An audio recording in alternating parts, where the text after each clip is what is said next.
has to. The denser it is, the lower this has to be.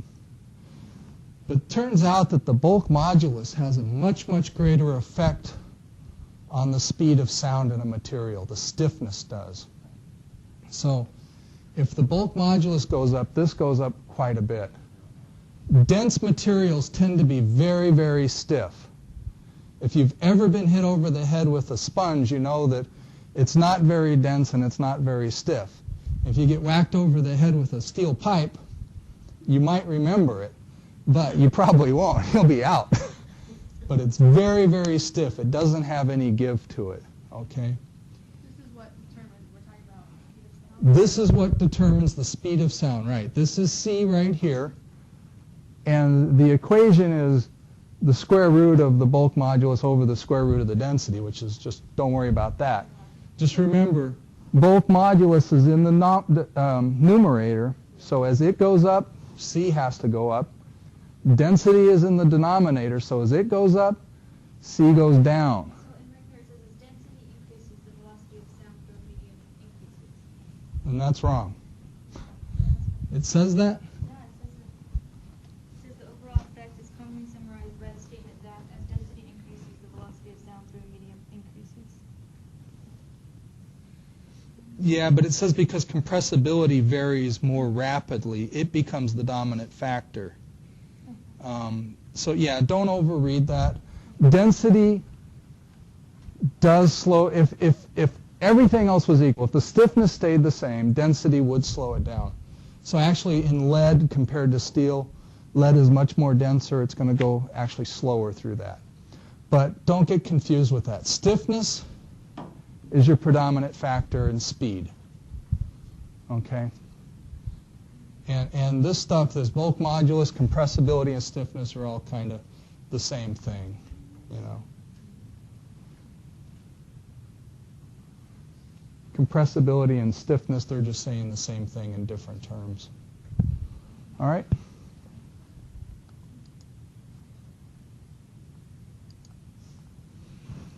Okay.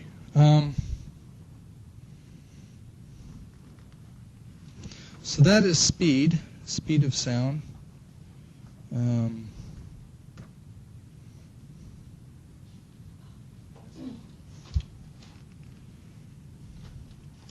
Okay. So then they talk about we get back to this equation here, C equals lambda F, and that really is the equation you have to remember. Okay? And however you want to write it, C equals lambda F. Okay, my board's getting all messy on me there. All right.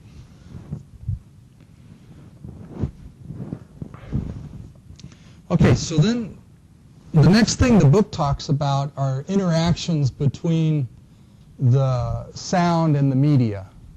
Okay, and the first thing it talks about is reflection. What is reflection? This is reflection. This is the sound. That's the media. Okay? Oop. Ivy, that was mean. Okay. Glad it wasn't dense. All right. So 2 things to learn about that. When it bounces off the wall, the angle into the wall equals the angle off of the wall. Okay? So we have reflection. The angle in equals the angle out, always. And then we saw scattering.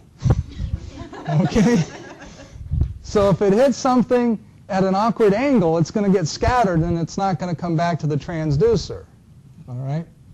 So when we usually have sound hit a interface in the body, how is the majority of the sound going to come back to us? How are we going to get, let me rephrase that, how do we get the most sound back to us? Yeah, if it's 90 degrees, it comes right back. Okay? So if it's 90 degrees, it comes right back. And that's called a specular reflector. So anything that's bigger than the sound beam and nice and flat compared to the sound beam, think of like a diaphragm, okay? A specular reflector. And specular is just a word that means mirror. Okay? So a mirror reflector. Okay? Nice, flat, you can think of a mirror. If you're looking right at a mirror, it comes right back at you. Okay? So that's a specular reflector. You get as much sound back from that as you possibly can. That's where you're going to get the most back. If you're looking at a nodule in the breast, Okay? and you're going down, and you're taking your transducer right on top of it, and you're looking at it, Right. and you're taking a needle going in this way, you want to get it as 90 degrees as you can. Right. Because you're not going to see that needle if it's at an angle, because what happens?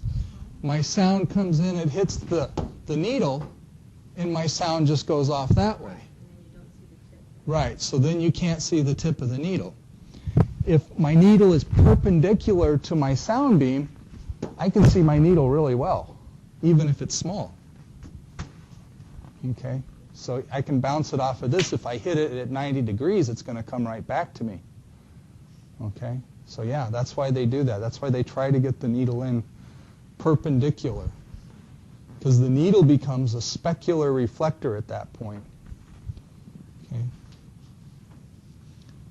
If you're looking at a liver, all those different cells in it, you're getting some echoes back, but they're all kind of low-level echoes. Those are scattering reflectors that are coming back at you. Okay, and then the leading edge and the far edge of assist are going to be, again, specular reflectors, nice and flat areas where the sound can bounce straight back from. So you often will see the leading and the trailing edge of assist very well, because compared to the sound beam, they're nice and flat and at 90 degrees to the sound beam. So we see those really, really well. So those are the difference between specular reflectors. Remember, angle in equals angle out. In scattering reflectors, who knows what the angle out is, right? It goes in, it bounces around. Now, the difference between a specular reflector and a scatterer is a specular reflector is large compared to the sound beam and flat compared to the sound beam. A scattering reflector can be large compared to the sound beam, but it's not going to be flat. It's going to be irregular.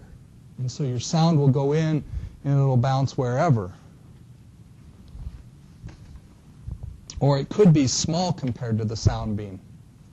Okay, we have a special type of scattering that occurs when the reflector is smaller than the sound beam. We have a special type of reflection that occurs, and that's called Rayleigh scattering. I'm not sure if I spelled that right, but Rayleigh scattering.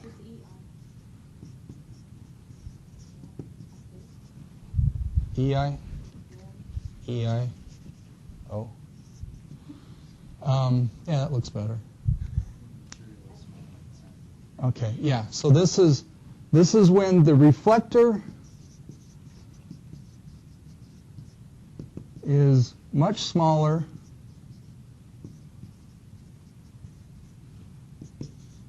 than the sound beam.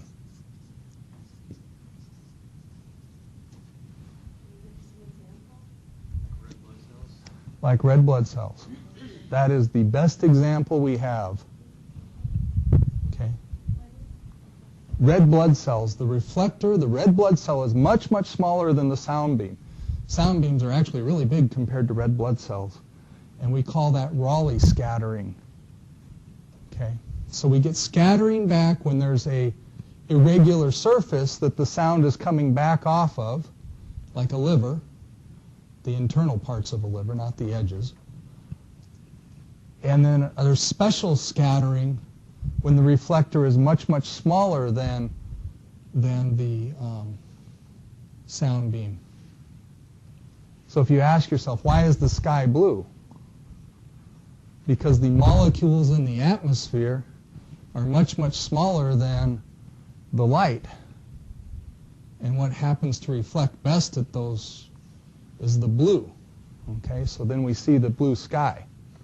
So now if someone says, why is the sky blue? You can answer them. You can say, because of Rayleigh scattering.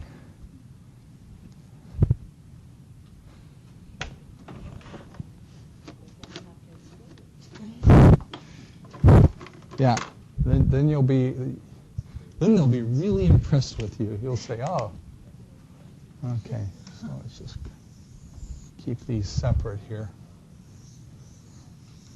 There we go.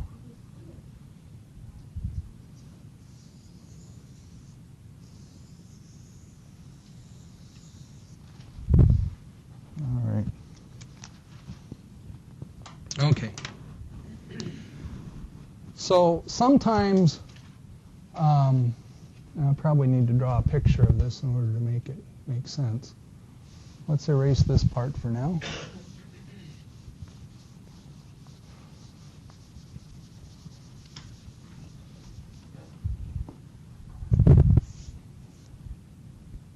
So if we have an interface in the body, and it doesn't matter what it is, and we start out over here and our sound beam is going in that direction,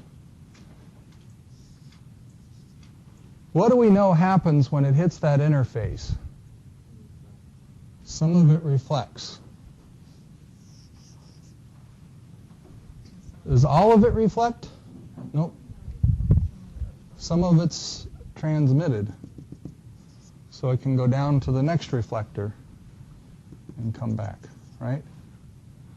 And so on and so on. So even though we might have a specular reflector, like the front side of the cyst and the back side of the cyst, some of the sound just keeps on going.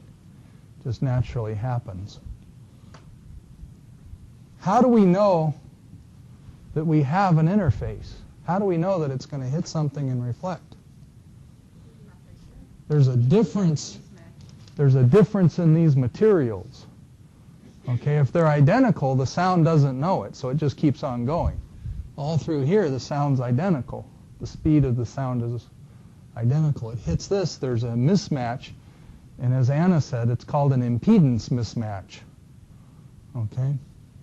Now, Z is not depth, it's impedance. And I know in your book they said Z equals CT or something like that.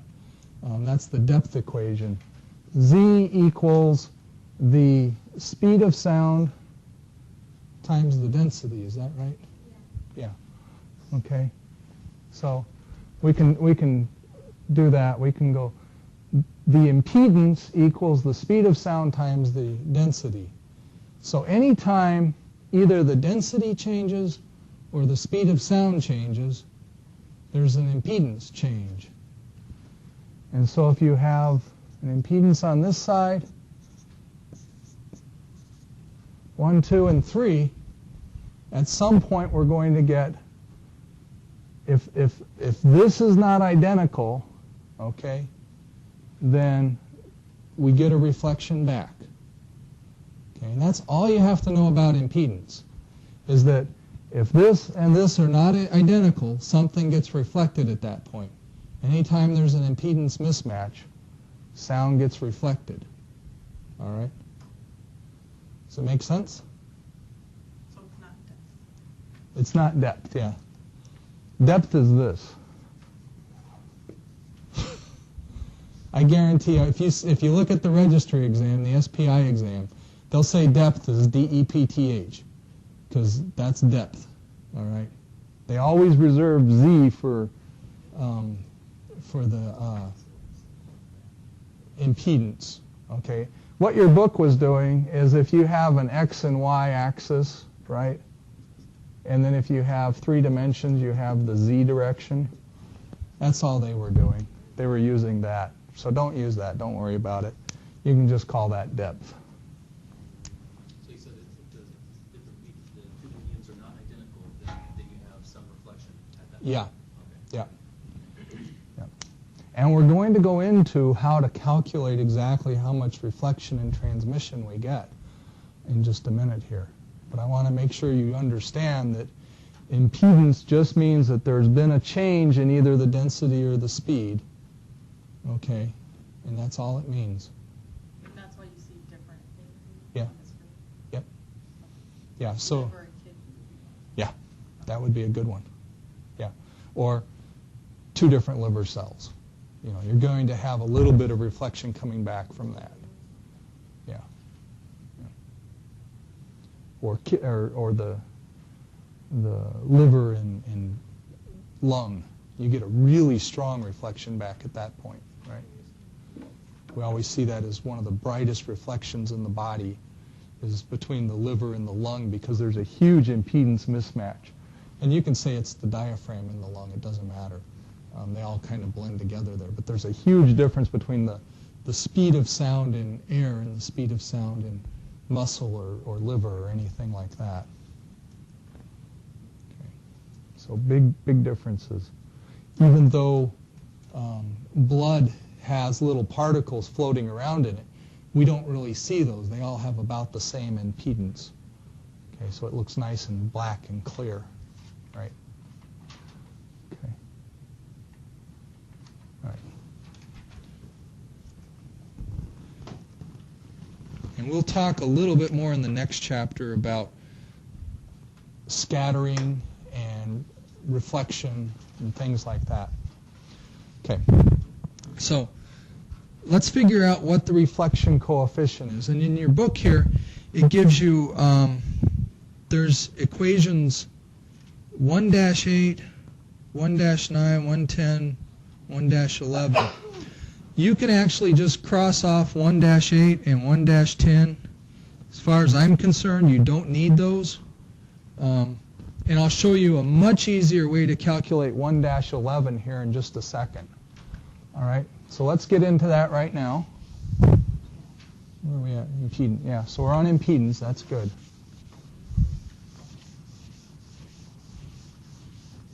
All right.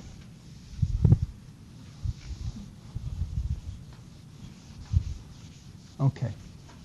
So anytime we have a material 1, material 2, the characteristic of these two materials that we're interested in is their impedance.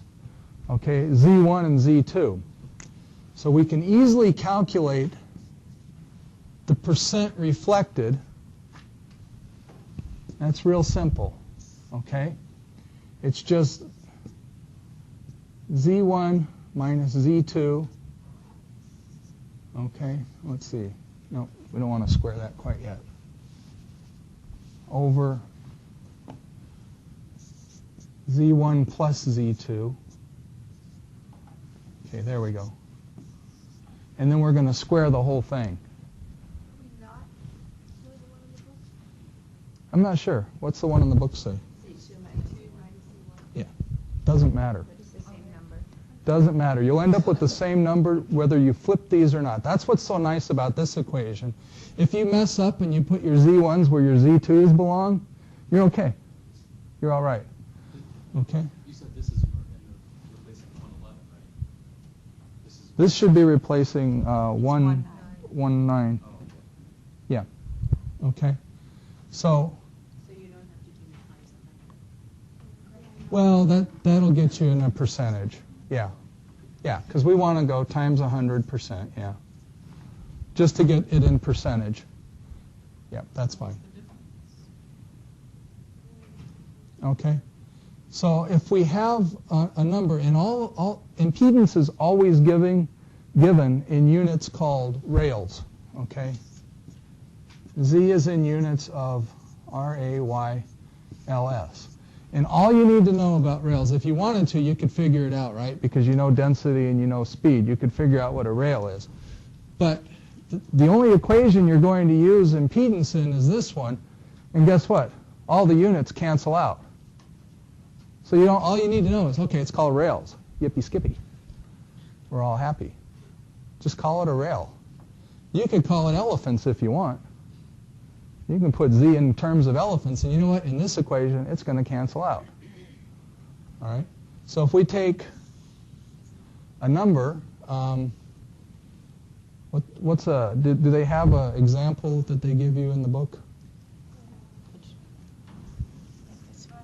Yeah. Bone in soft tissue, it's bone in cell Okay. soft tissue.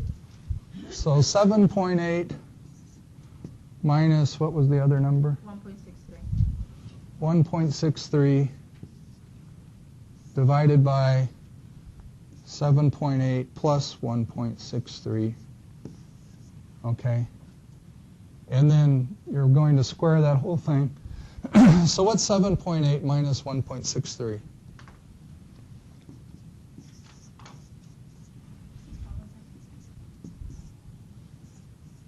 Hmm?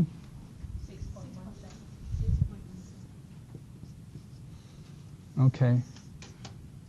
And then what's 7.8 plus 1.63? Okay. And then I'm going to square that. And you notice I dropped off the times 10 to the whatever, because I don't really need it. As long as they're the same number, they cancel out. Okay, so that was, what was that? That was times 10 to the 6th. Well, all those 10 to the 6s cancel out. And I'm left with this, which is, what, about 2/3? It's What? 42%, 42.8%.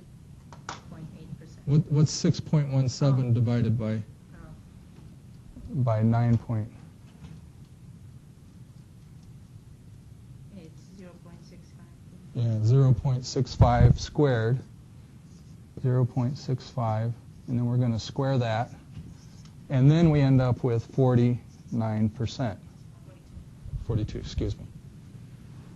She's got the calculator, not me. Okay, so everyone see how I did that? Are you fairly comfortable with that? The nice thing is if you swap Z1, Z2 up here, you're okay because you end up with a negative number. This would end up being negative. Well, when you square it, doesn't matter. Goes back to being positive. It's all happy again. Okay? If you swap Z1, Z2 here, doesn't matter. You're adding them. You can do that. Okay? So percent reflected is just Z1 minus Z2 over Z1 plus Z2 and the whole thing squared. You can drop off all the units. You can give them new units if you want. The units are all going to drop out. You multiply it by 100%, and you end up with your percent reflected.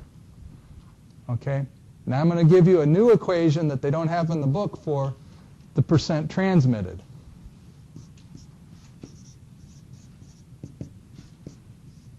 Okay? Really easy. 100% of whatever you started with minus what got reflected is what got transmitted.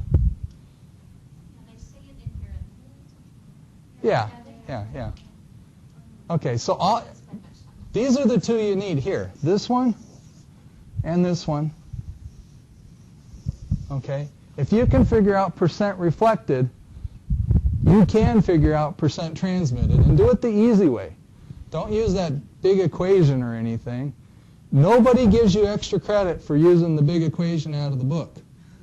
Okay? If you use 1 minus percent reflected, it's just as right as if you use whatever that equation 1-11 or whatever it is. So you would take 1 minus 0.65? 0.42. Yeah. 1 minus 0.42. Or 100, technically, 100% minus percent reflected equals transmitted percent. Okay. So do it the easy way. Don't worry about those big equations.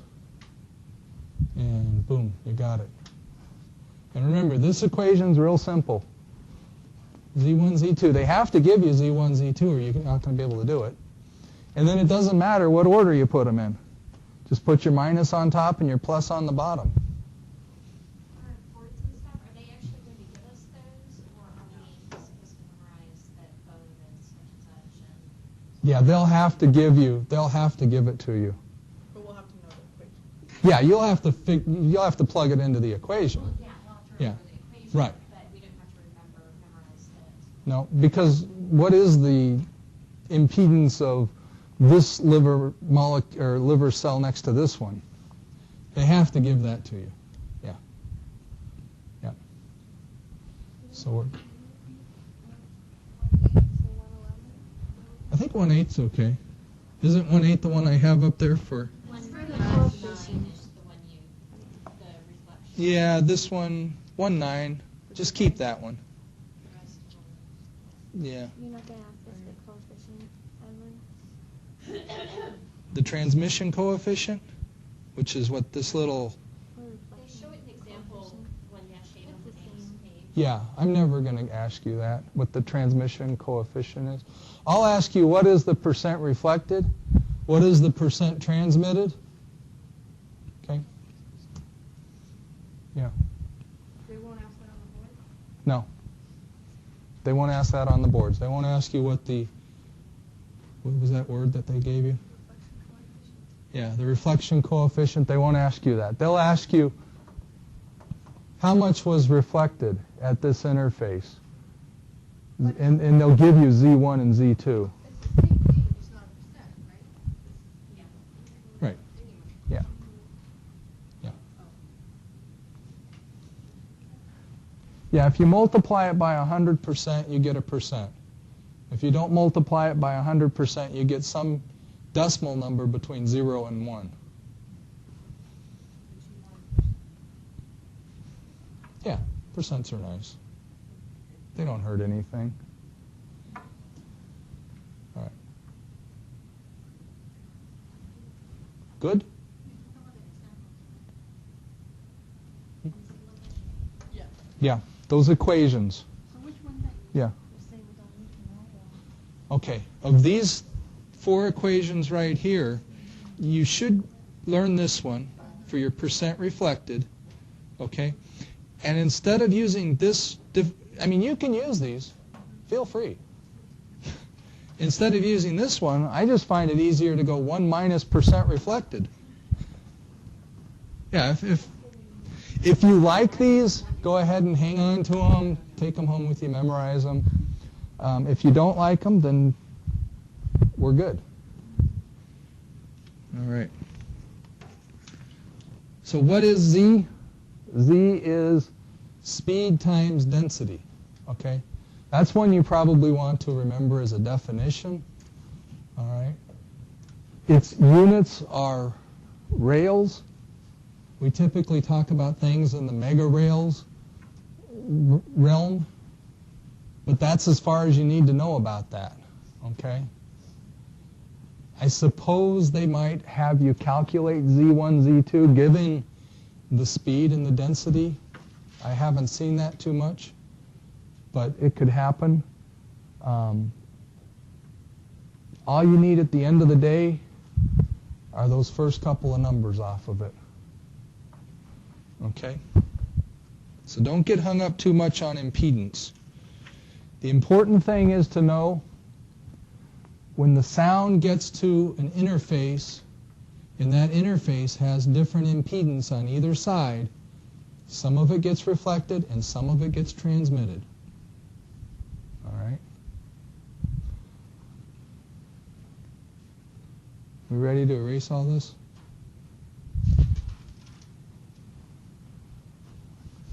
See some nodding. Go ahead and get rid of this.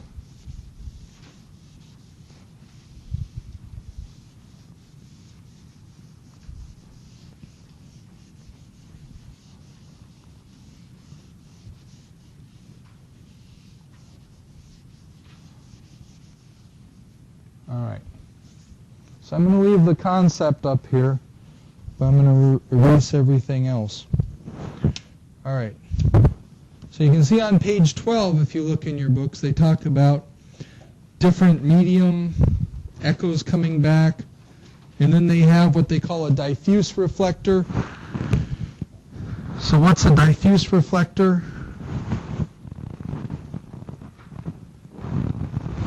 A diffuse reflector is a reflector that is irregular compared to the sound beam, and the sound comes back at irregular.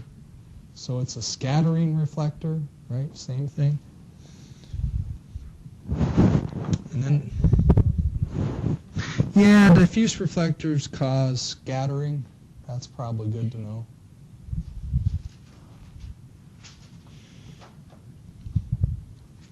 Specular reflectors, you get the strongest beam back, right?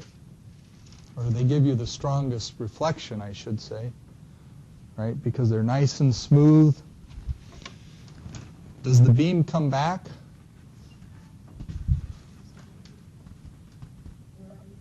I was talking about specular reflectors. Okay, does the beam come back to you with a specular reflector? What if I'm at an angle? Okay, angle in, angle out, right? So only if you're perpendicular does it come back with a specular reflector. All right. I want to get started on one other thing here, Snell's law, which is probably the most confusing thing that we're ever going to run into. I just want to we only got about 5 more minutes, so we'll go real quick into this so that hopefully you can get through the homework all right. If we have a interface, and in this case, instead of talking about impedance, Z1, Z2, we're only concerned about the speed of sound in it, okay? Okay, so this is an interface where the speed of sound is different. Is the impedance different? Most likely it is, because impedance is determined by the speed, but we're not actually saying, yeah, they have to be the different impedance. Truthfully, you won't see 2 different speeds with without different impedance, but okay. For our purposes here, we're just worried about the speed of sound, and if we have a sound beam coming at this and it's normal to this interface, the angle of the sound transmitted, it just goes straight, okay? Now, if instead our sound beam hits this interface at an angle other than 90 degrees, okay, then we expect it to go straight. But because in the case where C1 equals C2, it does go straight. Okay? In the case where C1 is not equal to C2, then the transmitted will either be in this direction or that direction. Okay? Depending on whether C1 is larger than C2. Okay, it'll either go this way or it'll go that way. Okay, if faster. If C1 is faster than C2, okay, then it'll go this way. If C1 is slower than C2, it'll go out that way. How do we tell which way it'll go? Okay? If you're driving on asphalt and you hit ice, you're going to go faster this way. You're not going to be able to turn, right? So if you're driving on asphalt and you hit mud, your car is going to, if you hit it at an angle, your car is going to take off in the direction of the mud, right? It's going to go, it's like hitting a wall. Did that make any sense at all? Did I lose you?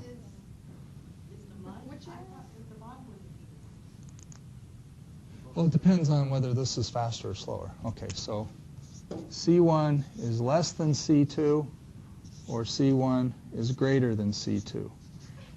Okay, there's a couple of situations that occur here. All right? So if this is faster, okay, if C1, the speed of sound in this medium over here, is slower than the speed of sound in this medium, then the angle from here, and we call this the normal line here, the angle from normal, okay, and I'm going to make this theta 1 and theta 2, okay, then this is larger than that if this is smaller than that. Does that make sense? Yeah, it moves towards normal. All right. Now, in the opposite situation where this is faster than this, it moves away from normal. And in this case, theta 2 is bigger than theta 1. Yeah. So in this case, theta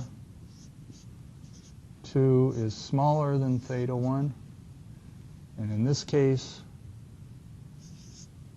theta 2 is bigger than theta 1. Okay? The book says the opposite. It says the opposite? I probably got it backwards. Dang it. Hate it when I do that. Did I get it wrong? Oh, man, I hate that. Okay.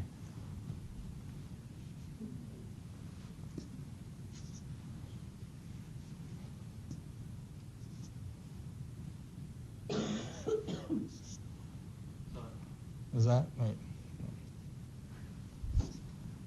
Did I get it right yet?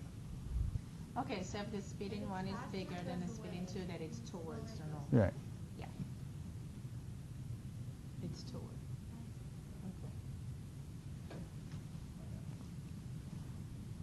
So the arrow that's closest to normal, on that one, is that the C1 faster or slower on the arrow that's closer to normal? Okay.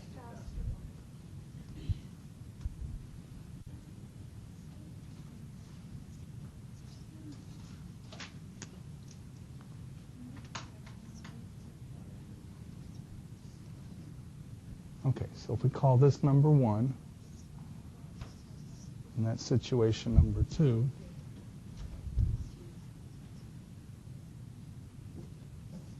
Anna, am I getting this right now? If this is number 1, is this what we end up with? Yeah.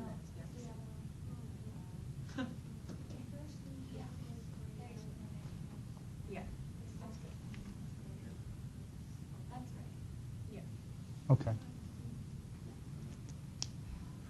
Did you say it one more? Okay.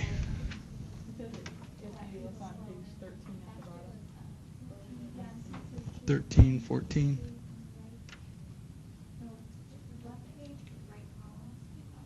Oh. Yeah. Okay. So where is that? It's on page 14. Page 14, case 1, refraction. Velocity in the first medium is greater than that in the second medium.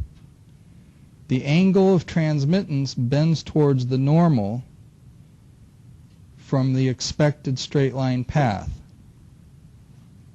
In your case, it's case 2. Okay. So right.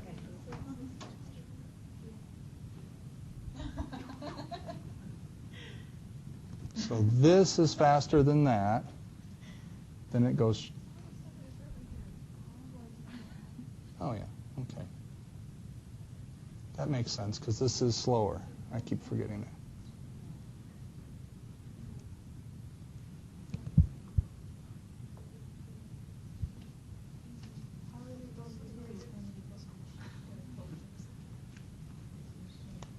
Hmm?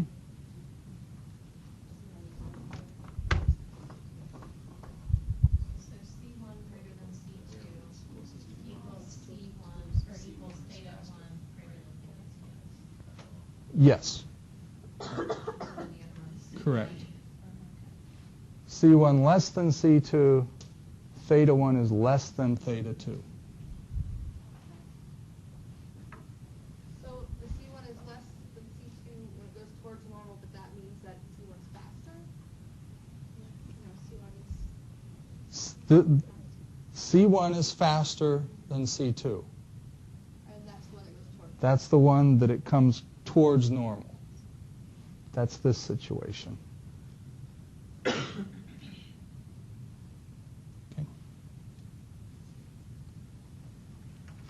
Do we need those circles? What are they called? Is this confusing you? Okay. We'll get rid of that. But is that, do we need that? If it's confusing you, no, get rid of it. Just know that if you know this, you're okay. Okay? Confuses me. All right. So at the end of the day, we have to be able to use this to solve some problems, and it always gives you sine theta 1 over sine theta 2 equals C1 over C2. Okay? Now, this is pretty easy to solve. One of these four things will not be given. The other three will be given. And you just solve for it using cross multiplication, right? You guys know how to use algebra to solve a problem where one of the unknowns is not given? Yes. Okay. I always suggest that no matter what they give you, set it up so that C1 is the slowest speed and C2 is the fastest. Okay? So that this is always a fraction less than 1. And then it makes it easy to solve. Okay, did I lose a bunch of people on that one?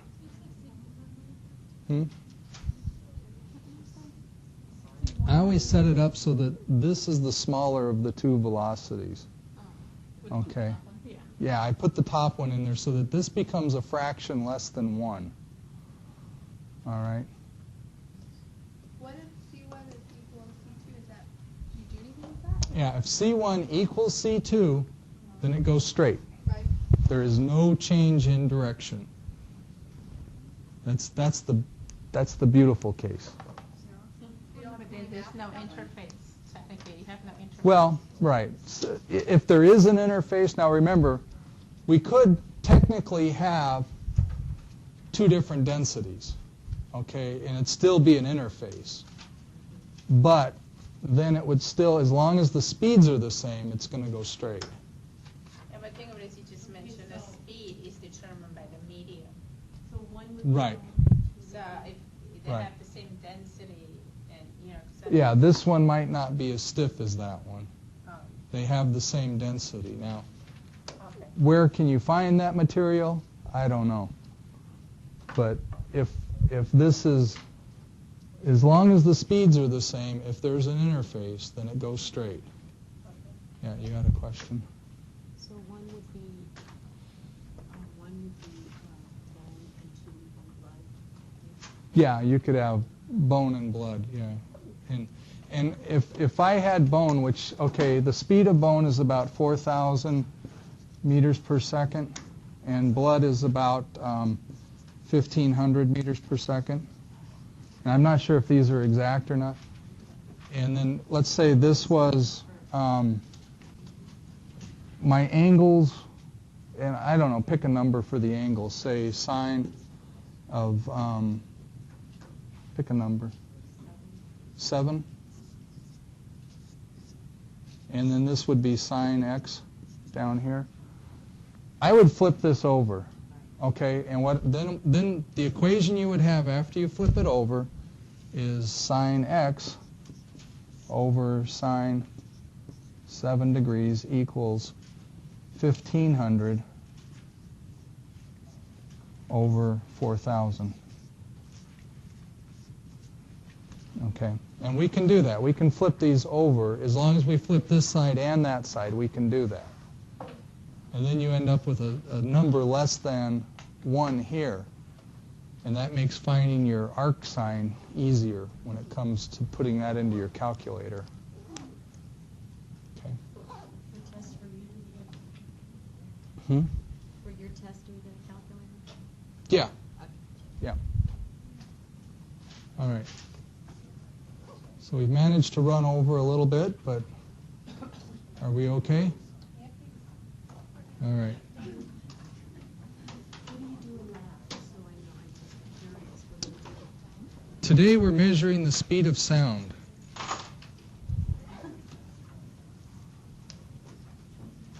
Every week it's something different. All right. So who's staying for lab today? Okay. Well, that's good.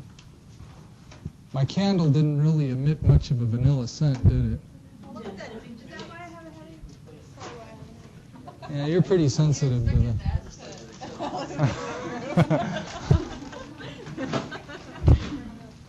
You know, I'm trying. I don't know.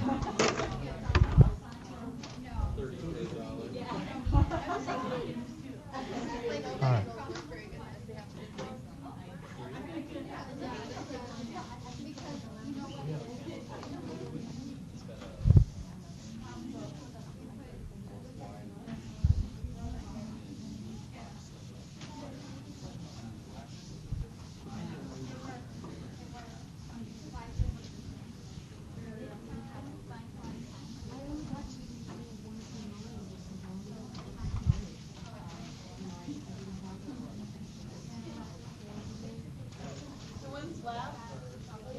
2 o'clock.